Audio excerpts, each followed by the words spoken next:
Welcome to Judy's kitchen. Judy's கிச்சன்ல இன்னைக்கு நம்ம ஒரு புதிய ரெசிபி பார்க்க போறோம்.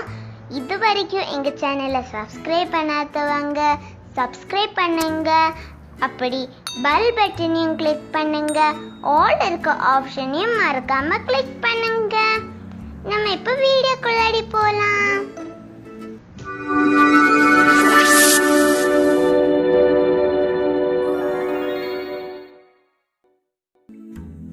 இன்னைக்கு நம்ம பண்ண போற இந்த பாவக்காய் தொக்கு பாத்தீங்கன்னா 2 மாசத்துல இருந்து 3 மாசம் வரைக்கும் உங்களுக்கு ஃப்ரிட்ஜ்ல கெட்டு போகாம நல்லாவே உங்களுக்கு வச்சிருக்கலாம்.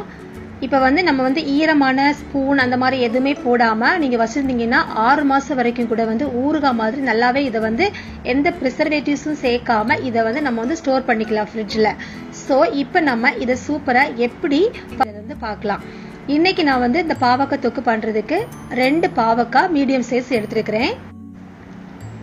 இப்ப நம்ம ஃபர்ஸ்ட்ல இந்த தொக்கு பண்றதுக்கு முன்னாடி நம்ம இது ஒரு பொடி இதுக்கு நம்ம பொடிச்சு எடுத்துடலாம். ஸோ அந்த பொடி பண்றதுக்கு 1/2 டீஸ்பூன் கடுகு, 1/4 டீஸ்பூன் வெந்தயம், 1/2 டீஸ்பூன் ஜீரகம், 1 டீஸ்பூன் மல்லி விதை இருக்கு இல்லையா.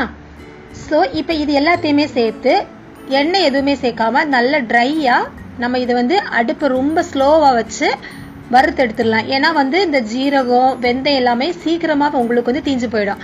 அதனால அடுப்பை ரொம்ப மிதமா வச்சு பொறுமையா இதை நம்ம இப்ப வறுத்து எடுத்துடலாம். வறுத்து எடுத்துட்டு இது நல்ல ஒரு ஃபைனான பவுடரா நம்ம இது பொடிச்சிடலாம். ஃபர்ஸ்ட்ல நீங்க இந்த ஸ்டெப்பை பண்ணிட்டீங்கன்னா அடுத்தது உங்களுக்கு பண்றதுக்கு ரொம்ப ஈஸியா இருக்கும். நீங்க வறுக்கிறப்ப இந்த மாதிரி கையெடுக்காம நல்லா வறுத்துக்கிட்டே இருக்கணும், இல்லைன்னா ஜீரகமும் வெந்தயமும் சீக்கிரமா உங்களுக்கு தீஞ்சிரும். அதே மாதிரி நீங்க இதை வறுத்ததுக்கு அப்புறமா அந்த சூடான பாத்திரத்திலே வைக்காம இன்னொரு பாத்திரத்துல நீங்க மாத்தி வச்சிருங்க. மாத்தி வச்சுட்டு ஆறுனதுக்கு அப்புறமா நல்ல ஒரு பவுடர் பண்ணிடலாம். அடுத்ததா இதுக்கு ஒரு எலுமிச்சம்பழம் அளவுல புளி எடுத்து நம்ம சூடு தண்ணியில ஊற வச்சு வச்சிடலாம். இப்ப நம்ம தொக்கு பண்ண ஆரம்பிக்கலாம். பாவக்காய பாத்தீங்கன்னா நல்ல வட்ட துண்டுகளா நீங்க கட் பண்ணி எடுத்துக்கோங்க, ஸ்லைஸ் பண்ணிக்கோங்க. இது வதக்குறதுக்கு பாத்தீங்கன்னா கொஞ்சமா தாராளமா எண்ணெய் சேர்த்துக்கலாம். ஏன்னா நம்ம இதை ப்ரிசர்வ் பண்ணி வைக்கிறதுக்கு இந்த எண்ணெய் மட்டும்தான். நான் இன்னைக்கு நல்லெண்ணெய் தான் சேர்த்துக்கிறேன். நல்லெண்ணெய் உங்களுக்கு நல்ல ப்ரிசர்வேட்டிவா இருக்கும். அதனால எண்ணெய் பாத்தீங்கன்னா ஒரு 5ல இருந்து 6 டேபிள் ஸ்பூன் அளவுக்கு கொஞ்சம் தாராளமாவே சேர்த்துக்கோங்க. எண்ணெய் சூடானதுக்கு அப்புறமா கடுகு போட்டுடலாம். இந்த கடுகு பொரிஞ்சதுமே ஒரு முழு பூண்டு, அதாவது ஒரு 7ல இருந்து 8 பல் வரைக்கும் இந்த பெரிய பூண்டு இருக்கு இல்லையா, அது நான் சேர்த்துக்கிறேன். ஸோ இந்த பூண்டு எல்லாத்தையுமே நம்ம வதக்கி எடுத்துடலாம். பூண்டு ரொம்ப வதங்க தேவையில்லை, ஒரு பாதி அளவு வதங்கினாலே போதும். அப்புறமா நம்ம கட் பண்ணி வச்சிருக்கிறோம் இல்லையா இந்த பாவக்காய், அதை இப்ப நம்ம இதுல சேர்த்துடலாம். நீங்க பாவக்காய் இந்த தொக்கு பண்றதுக்கு எடுக்கும் போது ரொம்ப முத்துனது இல்லாம கொஞ்சம் இலசா இருக்கிற மாதிரி எடுத்துக்கோங்க. அப்பதான் கொஞ்சம் சாஃப்டா இருக்கும் உங்களுக்கு அது வேகிறதுக்கும். ஸோ இந்த பாவக்காயும் இந்த பூண்டையும் சேர்த்து நல்லா அந்த மாதிரி நீங்க எண்ணெயில வதக்கிக்கிட்டே இருக்கணும். அதாவது இது கிட்டத்தட்ட ஒரு 90% 90% இந்த எண்ணெயில தான் வதங்கி உங்களுக்கு நல்ல குக் ஆகணும். நீங்க இது வதக்குற டைம்ல அடுப்பு கொஞ்சம் கம்மி பண்ணி வச்சுட்டு நல்லா இந்த மாதிரி எடையா கைவிடாம கிளறணும் அப்படிலாம் இல்ல. நீங்க இடையிடையே இந்த மாதிரி கிளறி விட்டாலே போதும். ஆனா கண்டிப்பா இந்த பாவக்காய் வதக்குறதுக்கு நீங்க எண்ணெய் கொஞ்சம் அதிகமா தான் நீங்க சேர்க்கணும். அப்பதான் எண்ணெயில உங்களுக்கு நல்லா வதங்கி கிடைக்கும், உங்களுக்கு கெட்டு போகாமலும் இருக்கும். பாவக்காய் இந்த மாதிரி கொஞ்சம் நல்லா வதங்கினதுக்கு அப்புறமா இது 1/2 டீஸ்பூன் மஞ்சள் தூள், 2 டீஸ்பூன் மிளகாய் தூள், காரத்துக்கு ஏத்தபடி நீங்க கூட்டி குறைச்சு நீங்க மிளகாய் பொடி சேர்த்துக்கலாம். ஸோ இதையும் சேர்த்து நல்லா இந்த மாதிரி மிக்ஸ் பண்ணிக்கோங்க. எப்பவுமே நீங்க மசாலா பொடிகள் நீங்க சேர்க்கக்கூடிய டைம்ல அந்த எண்ணெயிலே ரொம்ப ஃப்ரை ஆயிடுச்சுன்னா உங்களுக்கு டேஸ்ட் கசப்பு தட்டுற மாதிரி வந்துடும். அதனால எந்த ரெசிபி நீங்க பண்ணாலும் நீங்க மசாலா பொடி சேர்க்கிறப்போ அடுப்பை ரொம்ப குறைச்சி வச்சு சேர்க்கணும். அதே மாதிரி கொஞ்சம் உங்களுக்கு பிடிக்கிற மாதிரி கருகிற மாதிரி அப்படி வந்துச்சுன்னா லைட் தண்ணி தெளிச்சு விட்டுருங்க.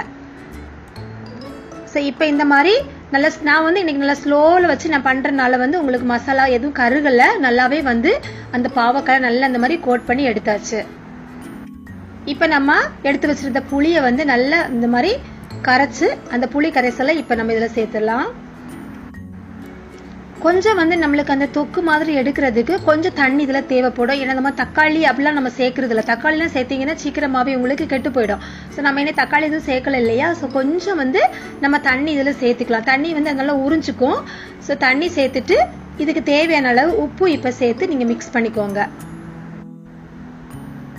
இந்த தொக்கு வந்து லைட்டா கொதிக்க ஆரம்பிக்கக்கூடிய டைம்ல நீங்க இதை வந்து மூடி வச்சு ஒரு 5 நிமிஷம் வந்து இதை வேக வச்சிடலாம்.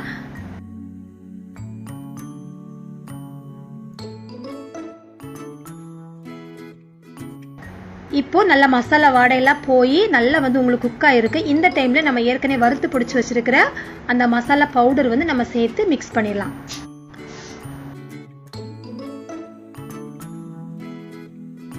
அடுத்ததா 1 டேபிள் ஸ்பூன் வெல்லம் சேர்த்துக்கலாம். இதுல வெல்லம் சேர்த்து நல்லா இந்த மாதிரி மிக்ஸ் பண்ணி விட்டுருங்க. இப்பவே வந்து அப்படியே வந்து அந்த ஆயில்லாம் தெளிஞ்சு உங்களுக்கு பார்க்கவே எப்படி இருக்கு பாத்தீங்களா, நல்ல வந்து ஒரு ஊறுகாய் பதத்துல வந்து இது வந்து உங்களுக்கு இந்த மாதிரி தான் வரும். ஸோ இதை வந்து சூப்பரா நீங்க வந்து அழகா ஸ்டோர் பண்ணி 6 மாசம் வரைக்கும் வச்சுக்கலாம். நல்ல தயிர் சாதம் கூட ரச சாதம் கூட எல்லாம் வந்து சூப்பரான ஒரு காம்பினேஷன். இப்ப நம்மளுடைய பாவக்காய் தொக்கு சூப்பரா ரெடி ஆயிடுச்சு. ஸோ இந்த ரெசிபி நீங்க கண்டிப்பா ட்ரை பண்ணி பாருங்க. சின்ன குழந்தைங்கள இருந்து பெரியவங்க வரை எல்லாருமே விரும்பி சாப்பிடுவாங்க. ஏன்னா வந்து நம்ம இந்த பாவக்காயை நல்லா வந்து எண்ணெயிலே வதக்குறங்காட்டிக்கு அவ்வளோ உங்களுக்கு கசப்பு தெரியாது. அது மட்டும் இல்ல கடைசியா கொஞ்சம் சர்க்கரை சேர்க்கறதுனால உங்களுக்கு கசப்பு தன்மை இருக்காது. அதனால பிள்ளைங்களுக்கு கொடுத்தீங்கன்னாலும் தயிர் சாதம் கூட எல்லாம் போட்டு கொடுத்தீங்கன்னா ரொம்ப விரும்பி சாப்பிடுவாங்க. இந்த பாவக்காய் வந்து ரொம்ப ஹெல்த்தி இல்லையா, ஆனா நம்ம நிறைய டைம்ல வந்து அது கசப்பு இருக்கிறதுனால நிறைய பேர் சாப்பிட மாட்டோம். ஸோ இந்த மாதிரியான சின்ன சின்ன டிப்ஸை ஃபாலோ பண்ணி நீங்க இந்த மாதிரி பண்ணீங்கன்னா உங்களுக்கு வந்து கண்டிப்பா வந்து எல்லாருக்குமே விருப்பப்படுற மாதிரி சமைச்சு கொடுக்கலாம். ஸோ இந்த வீடியோ உங்களுக்கு பிடிச்சிருந்துச்சுன்னா லைக் பண்ணுங்க, ஷேர் பண்ணுங்க, இந்த வீடியோ பத்தின கமெண்ட்ஸ் எனக்கு போஸ்ட் பண்ணுங்க. தேங்க்யூ.